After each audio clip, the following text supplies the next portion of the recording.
हाँ जी, तो आज स्टार्ट करते हैं साइनसेस एंड फिस्टुला टॉपिक्स को। तो फर्स्ट ऑफ ऑल इनकी डिफरेंशियल डायग्नोसिस के तौर पे ही अपन इसको टोटल कवर करेंगे। तो चलिए स्टार्ट करते हैं। देखिए, first of all define sinus and fistula होता क्या है।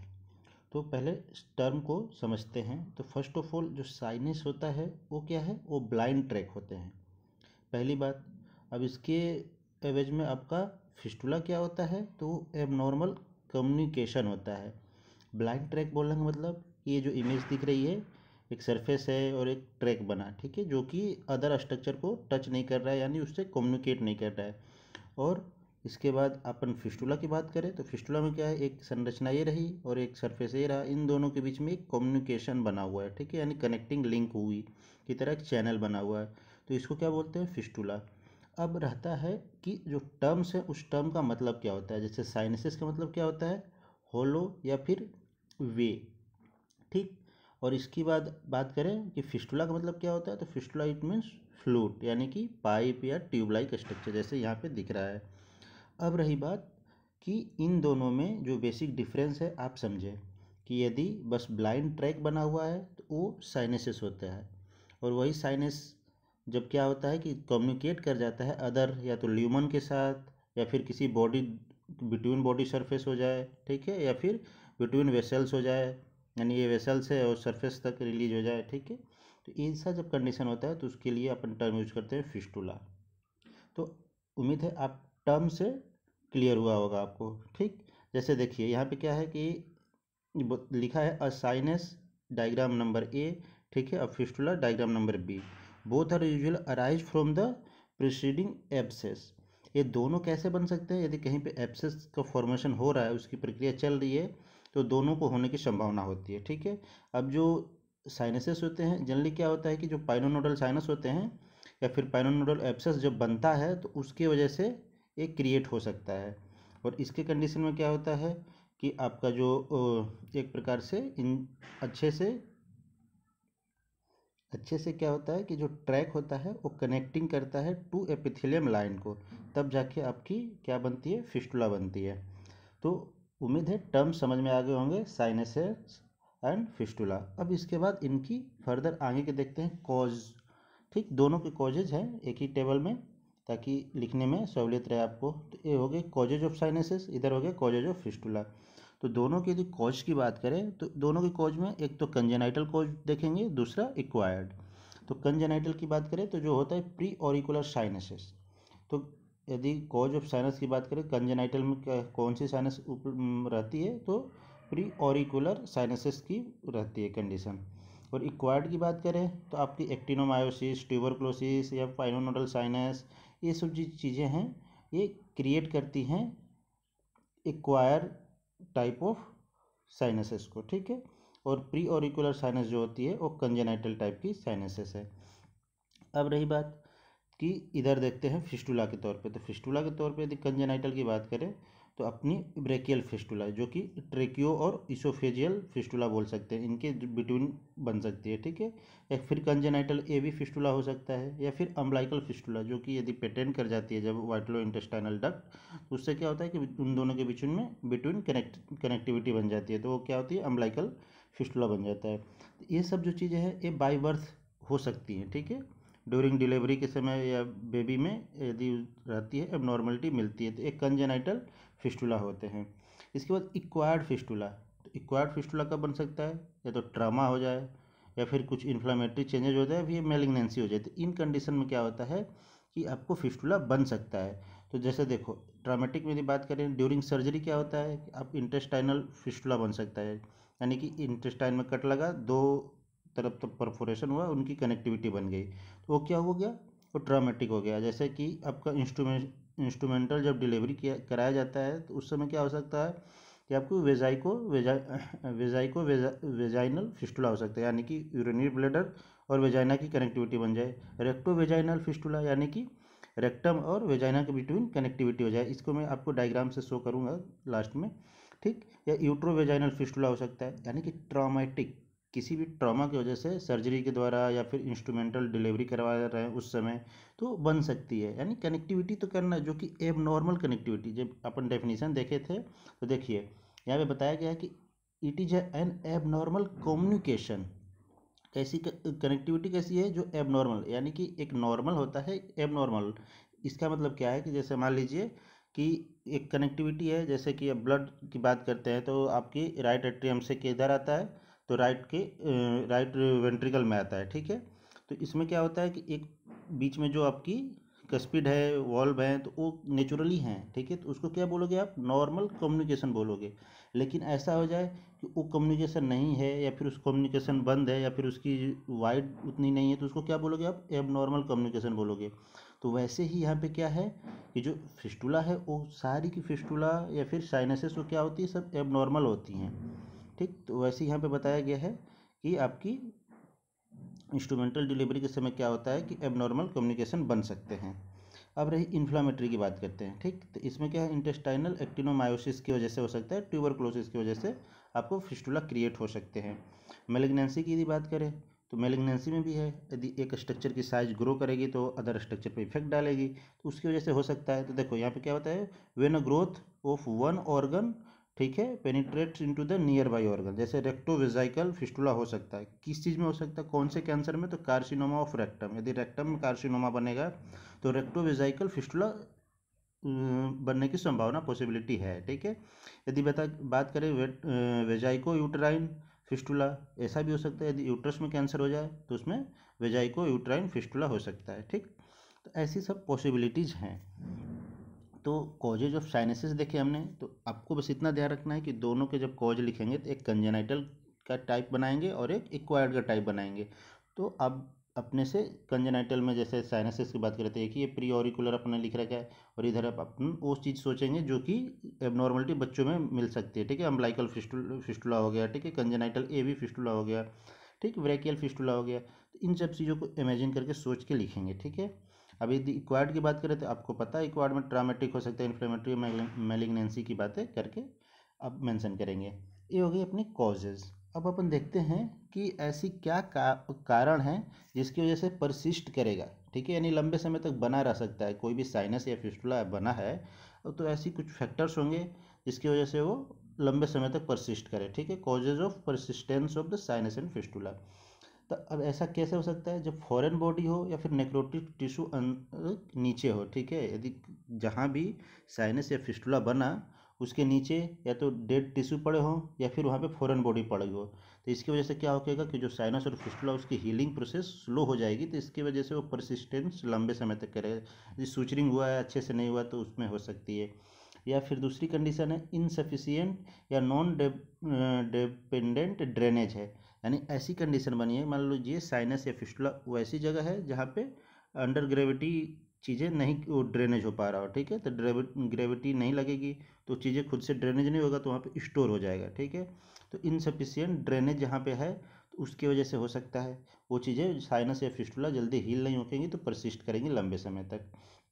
फिर है persistence of obstruction of lumen, यानी कि सीक्वेंस जो है ना, जो फीलिंग है शब्द की, सब में एक ही जैसा है, यानी कि जो ड्रेनेज है, नेक्रोटिक टिश्यू है तब नहीं हो पाएगा, या फिर उसका सफिशियंट ड्रेनेज नहीं हो पाएगा तब नहीं हो पाएगा, या फिर ऑब्स्ट्रक्शन हो जाए तब नहीं हो पाएगा, ठीक है। तो ये सारी कंडीशंस है। या फिर लेक रेस्ट परसिस्टेंस इन्फेक्शन, या फिर लेक रेस्ट, यानी कि मान लीजिए साइनस और फिस्टुला है, सर्जरी भी की है, ट्रीटमेंट भी की है, लेकिन आप बॉडी को रेस्ट नहीं दे पा रहे हो, ठीक है। या फिर इन्फेक्शन रिकरेंट हो जा रहा है, बार बार वहाँ पे इन्फेक्शन हो जा रहा है, तो इसकी वजह से क्या होगा कि जो साइनस और फिस्टुला है वो जल्दी हील नहीं होगा, ठीक है, तो परसिस्ट करेगा लंबे समय तक।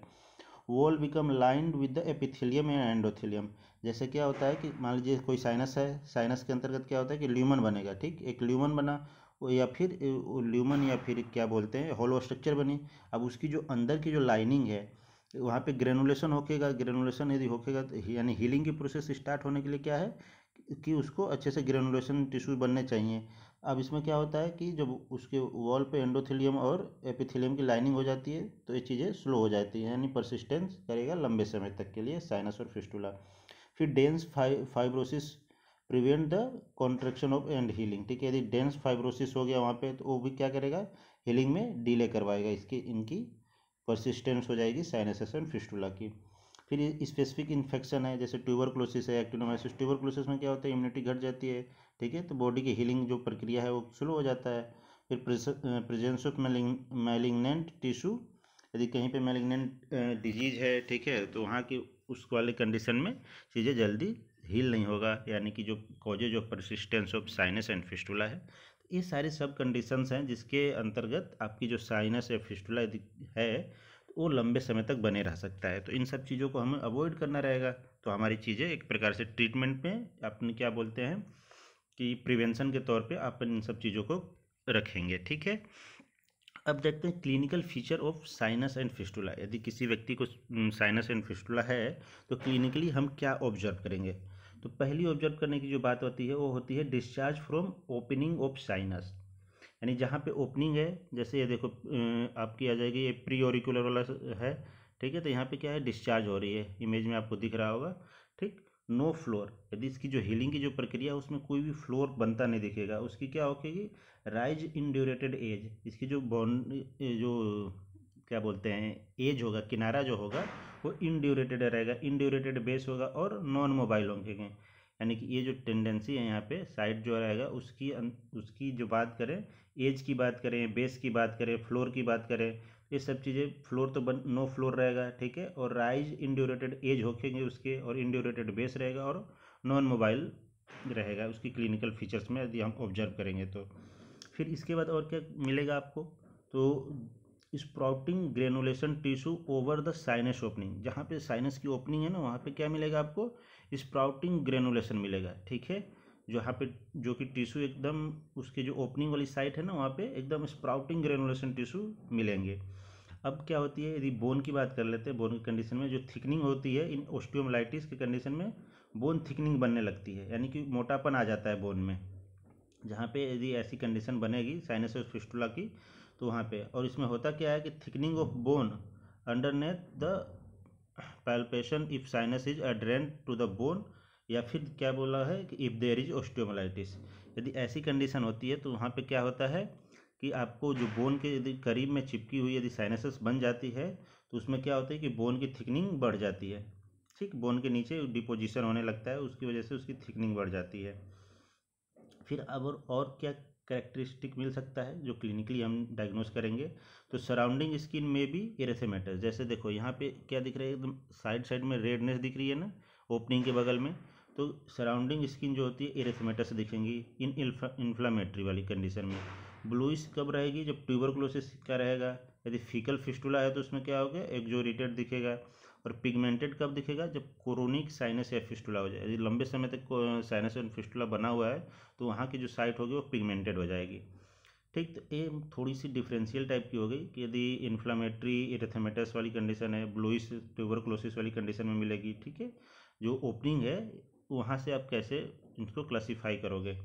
फिर इसके बाद और फर्दर देखते हैं, discharge typically of case of cause will be evidence will be, ठीक, obvious after applying the pressure surrounding area, यानी बोलने का मतलब ये है कि इसके आसपास यदि प्रेशर देते हैं तो वहाँ से क्या होगा, डिस्चार्ज टिपिकल, ठीक है, discharge typical of the cause will B event which will be obvious after applying pressure over the surrounding area, यदि इसके आसपास दबाओगे तो कुछ ना कुछ निकलेगा डिस्चार्ज, ठीक है।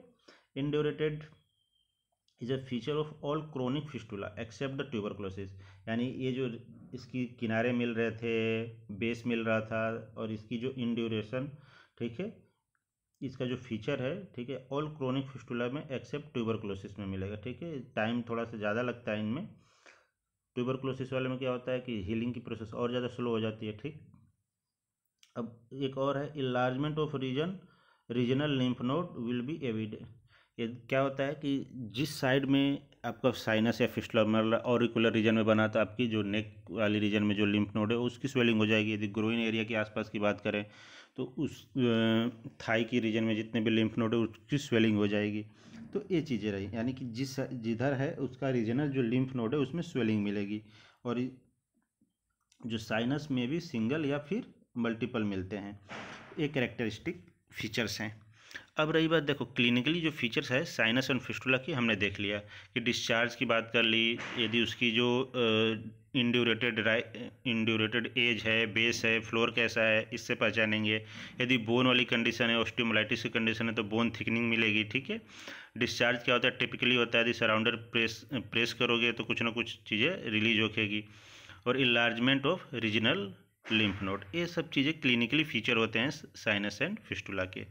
चलिए, तो ये जो डायग्राम इसमें आप थोड़ी बहुत जूम कर देता हूँ, तो देखो ऐसा दिख रहा है, और भी इमेजेज हैं आगे देखेंगे। चलिए, तो अपन नेक्स्ट चलते हैं इसमें। तो क्लिनिकल एग्जामिनेशन की बात चर्चा करते हैं, ठीक है। तो क्लिनिकल एग्जामिनेशन को अपन 5 स्टेप में देखेंगे। पहले तो लोकेशन वाइज, ठीक है, दूसरा नंबर वाइज, तीसरा पल्पेशन के बिहाफ पे, और चौथा ओपनिंग, और पांचवा जो रहेगा आपकी डिस्चार्ज की जो नेचर है उसके बिहाफ पे। तो अपन क्लिनिकल एग्जामिन करने चालू करेंगे उस साइट का। यदि साइनस है जो कि प्री ऑरिकुलर साइनस है, तो उसका प्रेजेंस कहाँ पे में रहेगा बॉडी में, तो root of helix of ear, यहाँ पे उसकी प्रेजेंस रहेगी। जैसे ये वाली इमेज देखो, यहाँ पे जो सेकेंड वाली इमेज है, ये है आपकी कान के नीचे दिख रहा है, ठीक है। तो एक प्रकार से उसको हम बोल सकते हैं कि वो प्री ऑरिकुलर ऐसे अनुमानित कर सकते हैं। यदि टीबी का रहेगा, तो टीबी का कंडीशन है तो टीबी में रीजन नेक रीजन में मिलेगा। जैसे मान लो जी ये इमेज है, तो इसमें क्या है, ये नेक वाले रीजन में है ना, गर्दन के आसपास, तो इसको बोल सकते हैं कि हाँ ये वो हो सकता है टीबी वाली कंडीशन है पेशेंट को। यदि फिस्टुला ब्रेकियल वाली है तो वो कहाँ मिलेगी, वो स्टेर्नोमेस्टोइड के एंटीरियर बॉर्डर पर मिलेगी, ठीक है। आपकी जो स्टेर्नोमेस्टोइड मसल है उसके एंटीरियर बॉर्डर पर मिलेगी। यदि पैरोटिड वाला है तो वो पैरोटिड रीजन में मिलेगी, ठीक है। और थायरोग्लोसल है तो mid line of neck below hyoid bone, ठीक, हायोइड बोन के नीचे मिल सकती है। यानी कि ये वाली कंडीशन भी बोल सकते हो इसको, इस वाले को उसमें भी रख सकते हो। अब भाई नंबर के बिहाफ पर, ठीक है, नंबर में क्या बोल सकते हो, यूजुअली सिंगल बट मल्टीपल।